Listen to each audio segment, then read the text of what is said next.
Uma característica básica de todo ser humano é a curiosidade. Não importa se nós somos pequenos, crescidos ou até mesmo envelhecidos, todos somos curiosos quanto à vida e os seus mistérios. Por que vivemos? De onde viemos? Para onde vamos? Onde que eu posso encontrar as respostas para estas e também outras perguntas que são mais profundas? No programa de hoje, nós vamos entender no Evangelho de João que Jesus é o grande revelador, porque Ele é o único ser capaz de satisfazer plenamente as nossas inquietações. Então fica comigo, porque o programa já começou. Eis que vem dias, diz o Senhor Jeová, em que enviarei fome sobre a terra, não fome de pão, nem sede de água, mas de ouvir a palavra do Senhor. Jesus respondeu, está escrito, nem só de pão viverá o homem, mas de toda palavra que sai da boca de Deus. Está escrito, apresentado por Robson Menezes. Seja muito bem-vinda, você, minha querida amiga, você, meu querido amigo. Nós estamos aqui, o programa já começou e eu espero que nesse momento, o que quer que você esteja fazendo, agora receba a bênção de Deus, a paz do Senhor. Obrigado por abrir aí a sua casa, por separar esse tempo tão especial para a gente estar juntos aqui através da TV Novo Tempo, no seu programa Está Escrito. E eu queria oferecer para você essa revista. Nessa série Jesus no Evangelho de João, nós estamos usando essa revista Esperança, o Espírito Santo, o Deus dos bastidores. Se você já tem, corre lá buscar, porque a gente vai usar agora mesmo. Mas se porventura você ainda não tem, é só entrar em contato com a gente através do telefone 0 operadora 12 21 27 31 21. Essa revista vai te ajudar a compreender mais o trabalho do Espírito Santo na sua vida, a desenvolver também os frutos do Espírito, desenvolver os dons do Espírito, como que você pode ser uma versão melhor.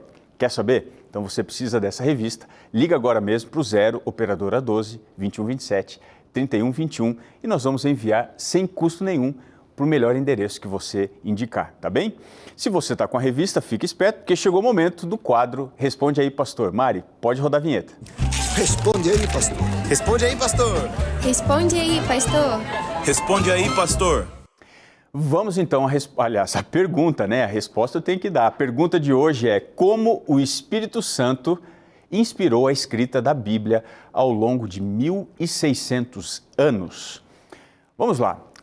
Sobre essa pergunta, me permita ler para você o que diz a nossa revista do Espírito Santo, Deus nos bastidores. Aqui já na página 13, a gente vai ter uma ideia de como isso tudo aconteceu. Página 13, me permita ler aqui com você o que diz o último parágrafo dessa página.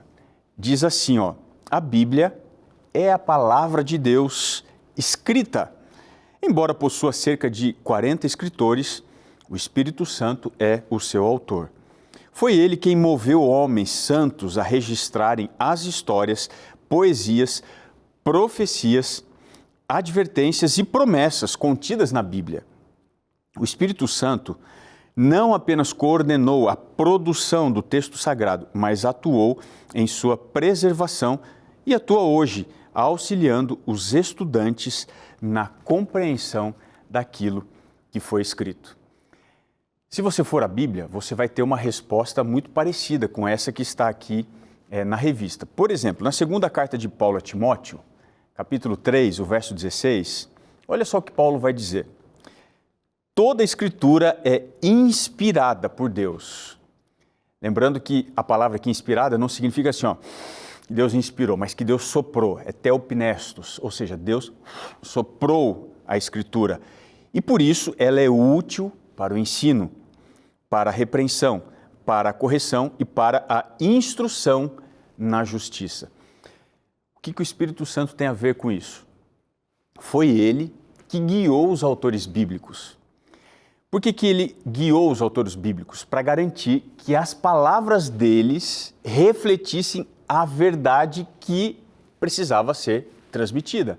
Então, ao longo de aproximadamente 1.600 anos, a Bíblia foi escrita por cerca de 40 autores diferentes, que são provenientes de contextos culturais, históricos, sociais muito variados. Você tem rei, você tem um boiadeiro, você tem um erudito, enfim, diversas pessoas de diversos contextos escreveram aquilo que nós chamamos da Palavra de Deus, a Bíblia Sagrada. Mas, apesar dessa diversidade, as Escrituras, elas apresentam uma narrativa que é coerente sobre Deus, sobre o relacionamento de Deus também com a humanidade. Então, a atuação do Espírito Santo, ela é vista como sendo essencial para que essa unidade fosse mantida e a coerência da Bíblia também pudesse ser percebida. Tem um teólogo chamado Warfield, ele falou um negócio muito interessante, queria compartilhar aqui com vocês. Ele diz que a inspiração não suprimiu a individualidade dos autores. É muito interessante isso. Pelo contrário, ela trabalhou através de suas personalidades e estilos literários para comunicar a mensagem divina. Se você puder pegar aí a sua revista, né, o Espírito Santo, Deus dos Bastidores, eu quero te convidar aí agora à página 15. A gente vai ampliar um pouquinho esse tema aí, página 15. Você vai ler comigo aqui o primeiro parágrafo da direita, da pergunta 6. Diz assim, ó: o Espírito Santo não apenas inspirou os profetas a escreverem o texto sagrado, mas ele também supervisionou aquilo que estava sendo escrito. Todavia, essa supervisão não tirava a liberdade dos escritores ou lhe suprimia a personalidade. E ele continua dizendo aqui, né? Prova disso são os diferentes estilos, pois cada um escreveu com base no seu conhecimento e experiência que possuía. Isso pode ser visto ao se analisar, por exemplo, o texto grego de Romanos, onde um doutor da lei escreve e as cartas de Pedro, escritas por um pescador, elas vão ter uma linguagem simples, como se fosse uma criança escrevendo. Você vê o contraste, né? Então, é importante você entender que o Espírito Santo, ele fez algo essencial. Ele abriu a mente dos autores para que eles primeiramente compreendessem e depois registrassem as verdades divinas. Mas o trabalho dele não acabou ali. O mesmo Espírito que ajudou na inspiração, agora ele atua para que os leitores consigam interpretar. E mais do que isso, consigam aplicar as Escrituras no seu contexto de vida. Então, essa é a ideia de iluminação, que vai destacar que o Espírito Santo, ou seja, a Bíblia, ela é um texto vivo e o Espírito Santo trabalha com isso. Ele foi relevante no passado, mas ainda é no presente e vai continuar sendo em todas as épocas. Lá no passado, o que o Espírito Santo fazia? Ele atuou através da inspiração, trazendo coerência para os profetas, trazendo direcionamento para eles. Mas hoje, ele atua através da iluminação, abrindo a mente dos leitores para que a palavra de Deus continue mostrando-se poderosa para salvar o ser humano que é pecador. Ficou claro para você como é que ele trabalhou durante todo esse tempo para que a palavra de Deus estivesse hoje em nossas mãos? Muito bom isso, né? Use sempre essa revista para você entender esse e outros temas mais profundos, tá bom? Nós estamos aqui no livro, aliás, estudando o livro de João, o Evangelho de João, para entender Jesus diante dessa característica do Evangelho. E para hoje, no tema de hoje, nós vamos entrar num assunto muito interessante. Todo ser humano, basicamente, tem curiosidade. É ou não é? Não importa se nós somos pequenos, se nós somos crescidos, ou até mesmo se já estamos envelhecidos, todos nós somos curiosos quanto à vida, os mistérios que a gente encontra, não é mesmo? Que mistérios são esses? Por que nós vivemos? De onde nós viemos? Para onde a gente vai? No programa Está Escrito, nós estamos investigando Jesus dentro do Evangelho de João e hoje nós vamos entender que Jesus, de acordo com João, é o grande revelador. Por quê? Porque ele é o único capaz de satisfazer plenamente todas as inquietações que você tem dentro do seu coração. E para isso eu queria te convidar a ir para o Evangelho de João, capítulo 4. Eu quero ler com você 2 versos, o verso 13 e o verso 14, aqui a princípio. Diz assim: afirmou-lhe Jesus: quem beber desta água tornará a ter sede. Aquele, porém, que beber da água que eu lhe der, nunca mais terá sede. Pelo contrário, a água que eu lhe der será nele uma fonte a jorrar para a vida eterna. Como que essa afirmação de Cristo deve ser entendida? O que ele pode fazer em meu favor, em seu favor, que é capaz de transbordar em mim e através de mim alcançar as pessoas que estão ao meu redor? Então, esses versos, eles fazem parte da galeria das promessas extraordinárias da Bíblia. Mas o que há de extraordinário nestas palavras de Cristo? Jesus ele estava viajando debaixo de um sol muito forte, ele estava cansado, ele estava com sede, quando ele chegou numa cidade samaritana chamada Sicar. Aparentemente, a história vai colocar Jesus nesse lugar assim, aleatoriamente, mas na verdade, lá na agenda do nosso Salvador, havia chegado o momento de ele ter um compromisso muito importante. Ele foi até aquele poço, não porque ele estava precisando de ajuda, pelo contrário, ele queria ajudar. A sede, a fome dele, conforme ele mesmo explica um pouco mais à frente nessa história, não era por coisas materiais. Ele tinha fome e sede para cumprir, ou seja, para fazer a vontade daquele que o tinha enviado, de acordo com João 4, verso 34. Mas o que Jesus estava fazendo ali, naquela cidade inusitada, naquele momento vulnerável? Ele estava esperando por uma mulher. E o detalhe é que aquela mulher tinha um passado duvidoso. Quando a mulher chega, um diálogo diferente, estranho, começa ali junto ao poço. E qual que era a razão da conversa? O que estava por detrás dessa conversa? Aqui você vai ver que há uma revelação progressiva. Vamos entender um pouquinho melhor isso daí. O que Jesus queria daquela mulher? A história de Jesus e a mulher samaritana, lá no poço de Jacó, é uma das narrativas mais ricas em termos de desenvolvimento progressivo. O que isso significa? João, ele escolhe revelar a identidade de Jesus de forma gradual.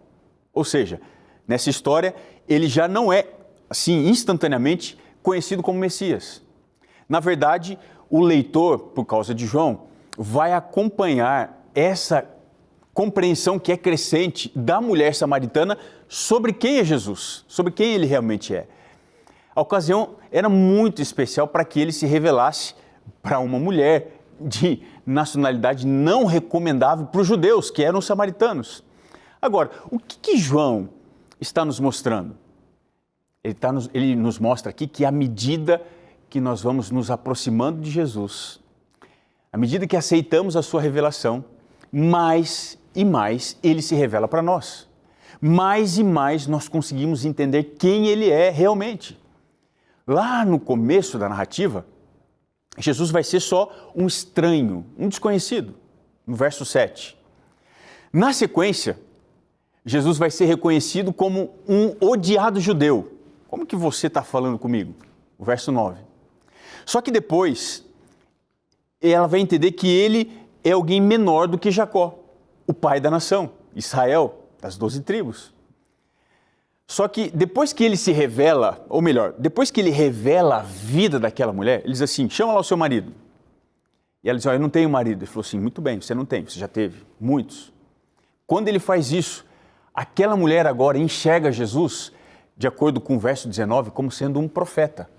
Você percebe? Um estranho, um judeu odiado, depois se torna um profeta e finalmente, dentro dessa história, aquela mulher, quando aceita Jesus, ele agora vai se apresentar como sendo o Messias. Aqui no verso 26, ele faz exatamente isso. Você percebeu? O que essa história aqui está ensinando é que o conhecimento de Cristo como Messias, enviado do céu à terra, como que é esse conhecimento? Ele é progressivo. Quanto mais perto dele, mais eu compreendo quem ele é. Quanto mais nos relacionamos com ele, mais o conhecemos profundamente. E quanto mais o conhecemos, mais a nossa vida é mudada. É assim que funciona Jesus como sendo o grande revelador. Então, o relato da história de conhecimento progressivo, ele vai terminar com essa mulher deixando o cântaro, indo até a cidade, anunciar para aqueles que ela conhecia que havia encontrado alguém que poderia ser o Cristo, o Salvador do mundo inteiro.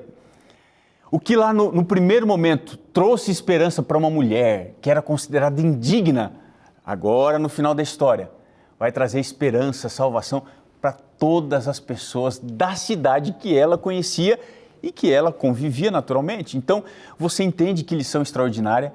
A graça, ela é um tesouro que não abençoa apenas a vida do miserável que vai encontrá-la, não. A graça é uma riqueza que vai abençoar todos os miseráveis próximos daquele que a recebeu. É como se fosse uma forma que Deus usa para abençoar todas as pessoas através de uma só. Outro ponto aqui que eu preciso destacar com você é a salvação, que é o grande ponto dessa história. Esse ponto precisa ser destacado. A salvação, ela não é um autoconhecimento, mas pelo contrário, ela é um conhecimento do alto. Aqui em João 4, você não vai encontrar apenas a revelação progressiva de quem Jesus é, você também vai perceber a jornada de conhecimento do caráter de Deus e dos seus planos para nós. No Evangelho de João, a salvação ela vai ser apresentada como se fosse essa jornada, como se fosse esse processo de revelação de Deus através de Jesus. Isso até pode soar estranho, mas o Evangelho de João não se preocupa tanto em enfatizar a cruz. Eu não fiquei louco não, viu? João é o evangelista que gasta menos tempo descrevendo a cruz. Você sabia disso? Ele usa 4 versos para fazer isso. Mas por quê? Porque para João, a cruz é como se fosse o último passo da jornada de Cristo de revelação do amor de Deus.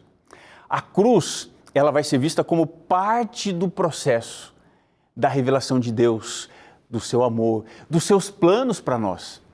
Para João, mais importante do que presenciar a cruz é você conviver com Cristo. Quer ver isso? Capítulo 17, o verso 3. Dá uma olhadinha lá para você entender isso. Diz assim: e a vida eterna é esta, que te conheçam a ti, observe, que te conheçam a ti, o único Deus verdadeiro, e a Jesus Cristo, a quem enviaste. Que coisa extraordinária. Quando nós conhecemos intimamente a Jesus, nós abraçamos a revelação. Nós encontramos desta forma a vida eterna, essa vida abundante, que transborda em nós, mas também a partir de nós. Para João, Cristo, ele é maior do que a cruz, porque ele veio para revelar o que nós não conhecíamos. E o maior ato da revelação aconteceu na cruz, mas ela é apenas um instrumento para que a gente tenha condição de conhecer o grande revelador. Esse conhecimento que traz vida eterna, ele não é intelectual, não é simplesmente um conhecimento assim, etéreo, abstrato, não. É um conhecimento que se dá num relacionamento íntimo, de transformação da nossa vida. É por isso que a salvação começa com a revelação divina que Jesus traz, mas ela vai alcançar o seu clímax no grande ato de entrega na cruz. E o que isso tem a ver com a história dessa mulher? Você deve se lembrar que o grande assunto tem a ver com a água que Jesus pede e também com a água que aquela mulher, a princípio, se nega a oferecer. Na verdade, o que Cristo pede para ela era exatamente o que ele queria oferecer. Você percebeu isso? Na conversa, qual foi a grande promessa que Jesus fez? Ele ofereceu o quê? A água viva. Esse é o tema central, o grande tema do Evangelho. Ele pode muito bem ser chamado de o Evangelho das águas. Vamos relembrar aqui. Jesus começa o seu ministério transformando água em suco de uva. Quando ele tem a conversa com Nicodemos, ele ordena Nicodemos nascer da água e do Espírito. Aí você avança um pouco mais, você chega em João capítulo 5 e você vê Jesus curando um paralítico que estava junto às águas, lá de Betesda, esperando que elas se movessem. E aí, no contexto da festa dos tabernáculos, no último dia, em João capítulo 7, o que foi que Jesus disse? Vai lá comigo no texto, verso 37 e o verso 38. Olha só o que ele diz. No último dia, o grande dia da festa, levantou-se Jesus e exclamou: se alguém tem sede, venha a mim e beba. Quem crer em mim, como diz a Escritura, do seu interior fluirão rios de água viva.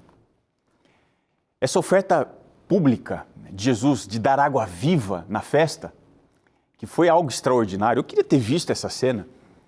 Isso aqui foi o clímax de algo que foi oferecido de maneira privada para aquela mulher. A primeira pessoa no Evangelho que é oferecida a água foi aquela mulher. O presente que era mais especial, de acordo com o Evangelho de João, foi aquilo que Jesus veio oferecer para aquela mulher, para as pessoas de Jerusalém. Ele veio oferecer para você, ele veio oferecer para mim a água viva. Essa água viva, ela transborda de dentro para fora. Mas o que seria isso? As águas são um símbolo do Espírito Santo. E é só seguir no texto de João 7 e você vai perceber isso de maneira clara. Já no verso 39, olha só o que Jesus diz. Isto ele disse com respeito ao Espírito que haviam de receber os que nele crescem, pois o Espírito até aquele momento não fora dado, porque Jesus não havia sido ainda glorificado. Imagine que você está no deserto, debaixo de um sol escaldante. Eu não tenho dúvida que você trocaria qualquer coisa que você pudesse ter por um copo com água. É ou não é? Nós podemos ficar mais tempo sem comer do que sem tomar água. A água ela é um princípio de vida, é a célula máter da nossa existência. E Jesus deixou claro que ela é o símbolo do Espírito Santo. Ele é o princípio da vida. Ele fez a vida natural existir e Ele também nos faz experimentar a vida espiritual. O que Jesus ofereceu para aquela mulher foi a possibilidade de viver plenamente, abundantemente, através do trabalho do Espírito Santo dentro da vida daquela mulher. E aquela promessa que foi oferecida para ela, para os habitantes de Jerusalém, está valendo para você também. Isso daqui é algo extraordinário. Aquele encontro junto ao poço, ele ficou marcado, porque essa promessa é universal. O que acontece ali? A forma como João escolheu escrever essa história de Jesus com aquela mulher samaritana, ela é muito interessante. Por quê? Tem algumas coisas interessantes dentro dessa história que vão nos ajudar. É um roteiro bíblico conhecido como se fosse uma cena padrão de noivado na Bíblia. Como que é isso? O texto aqui, ele vai revelar que nada acontece por acaso dentro da palavra de Deus. Ou seja, a cena padrão de noivado, ela é um compromisso matrimonial. E esse enredo, ele é visto em muitas narrativas do Antigo Testamento. Esse é o padrão que vai reaparecer várias vezes na Bíblia quando você quer contar a história de compromisso. Estabelecer uma aliança, um compromisso matrimonial. Essa história também está ligada à aliança entre um noivo e uma noiva. Vamos entender um pouquinho essa imagem que ilustra a salvação. Como aconteciam os noivados no Antigo Testamento? Deixa eu relembrar você algumas histórias que seguiram exatamente essa cena padrão. Lá em Gênesis 24, por exemplo, o servo enviado por Abrão para encontrar uma noiva para o seu filho Isaque. Ele encontra Rebeca junto ao poço, trazendo um cântaro para tirar água. Lá em Gênesis 29, Jacó vai encontrar Raquel junto ao poço, também dando de beber água para os rebanhos do seu pai. Você avança um pouco mais, em Êxodo 2, você vai encontrar Moisés fugindo do Egito e encontrando Zípora, filha de Jetro, também tirando água do poço para dar para o rebanho do seu pai. Aí você vai para Rute 2, Boaz vai encontrar Rute tomando água junto ao poço, enquanto ela estava recolhendo o resto das espigas. Você está percebendo que a cena se repete em diversos lugares? Um homem estranho que viaja por um território estrangeiro, chega junto ao poço, encontra uma mulher da região, ela está tirando água do poço, eles se conhecem, a mulher anuncia a presença deste homem para os seus familiares e então um casamento é realizado. Você percebe a quantidade de coincidências dessa cena padrão que aparece no encontro de Jesus com a mulher samaritana? O que isso significa? Que lições nós podemos tirar? Perceba aqui que João conta a história desse encontro com essa riqueza de detalhes para demonstrar que o objetivo de Jesus não era apenas ter um encontro com aquela mulher. O grande revelador da vida eterna, ele queria começar um relacionamento de intimidade com ela. E esse compromisso, ele pode muito bem ser entendido como se fosse uma aliança. O que Jesus estava oferecendo com a água viva era um compromisso eterno de restauração, de salvação para aquela mulher. Ele estava dizendo o seguinte: olha, eu quero ser o seu Salvador.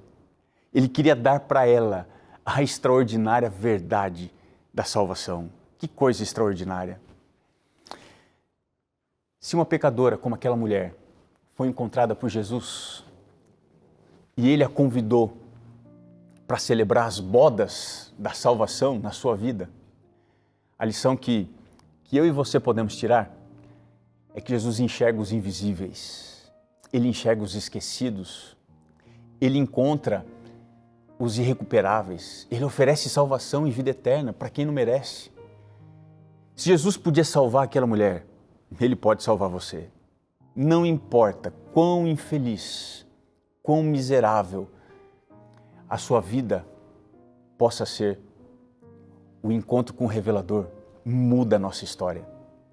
O convite de Jesus ainda está de pé.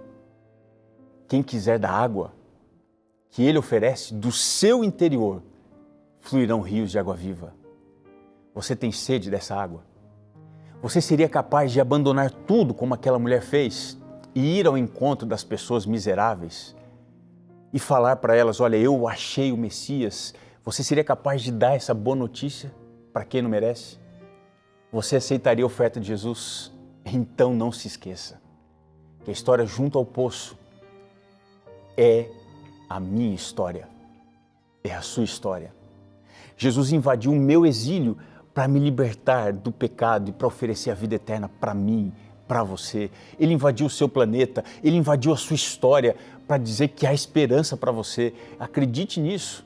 Esse encontro aqui no programa Está Escrito não foi casual.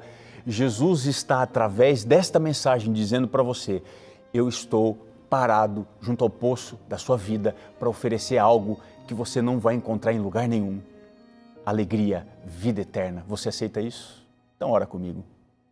Senhor, como aquela mulher, nós aceitamos a água viva que o Senhor oferece. Nós queremos que a nossa vida seja diferente, que rios fluam de dentro de nós.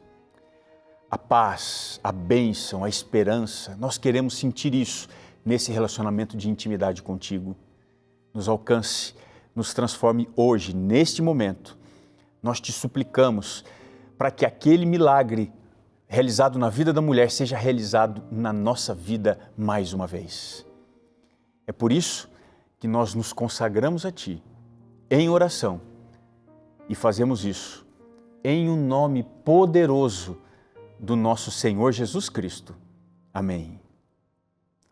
Uma pena que o programa está terminando, mas ainda dá tempo para eu te lembrar que está escrito: nem só de pão viverá o homem, mas de toda a palavra que procede da boca de Deus. Um abraço para você e eu te espero aqui no seu programa Está Escrito, no nosso próximo encontro. Um abraço e até lá.